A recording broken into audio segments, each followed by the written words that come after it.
C'est grave ici, c'est grave ici. Madame Cooper est morte. Ils nous ont dit niet, n'y parlez pas. Cabrel Nandip est parti. Ils nous ont dit niet, pleurant le deuil, sans commentaire, comme les vacataires universitaires du Terre afin d'honorer sa mémoire. D'ailleurs, qui le mérite amplement. Samy le Noir et les autres prennent désormais le même schéma de la mort, telles les mouches qui n'ont pour espérance de vie que 24 heures. Ça roule fort désormais dans le showbiz camerounais, ça meurt aussi fort. Nous montons dans le showbiz 2.0 du Cameroun des cyclones, qui clonent le trône des anticlones. Mais que sont-ils? Les personnes qui pensent qu'on ne donnera pas la vie sur le showbiz qui dégringole, on dirait des Mongols qui rigolent. Que sont-ils? Les personnes qui pensent que tirer sur les hommes du showbiz qui deviennent millionnaires en 2 sorties et sans contenu, c'est la jalousie de la Papouasie.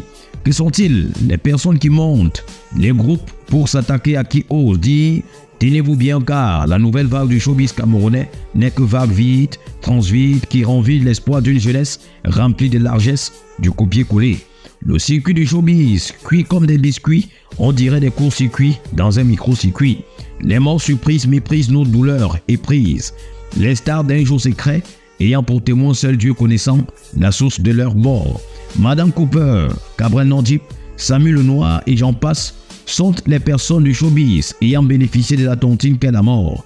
Ça fait mal, c'est malhonnête, c'est obsolète comme voilette dans une virilette ultraviolette. Mais que doit-on faire? Si dire soyons prudents nous apporte que des balles, des personnes tapis dans ce nouveau domaine où ils pensent qu'ils sont des suprêmes.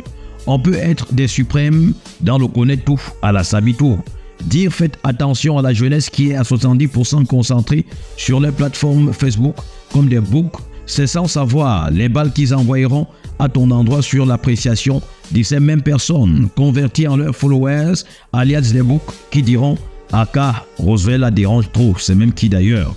Chers tous, retroussons les manches, car c'est rythme, la courbe est dite des répartitions.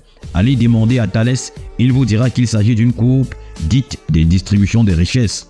Comment comprendre que ces influenceurs sont toujours dans les luxes restaurants, mais jamais ils ne vous présentent comment ils labourent cette richesse? Comment comprendre qu'ils sont toujours entre 2 avions? Que vont-ils faire sans contenu dans les pays de Oncle Sam? La lettre est donnée à chacun de prendre sa position avec supposition, sinon la transition se fera sur vous et Dieu ne sera pour rien dans cette gamme des sales besognes dont vous présente la postface du showbiz camerounais. A très bientôt, je suis Rosel Mécan. Wet, Anti. Why you want to kill me because I get money?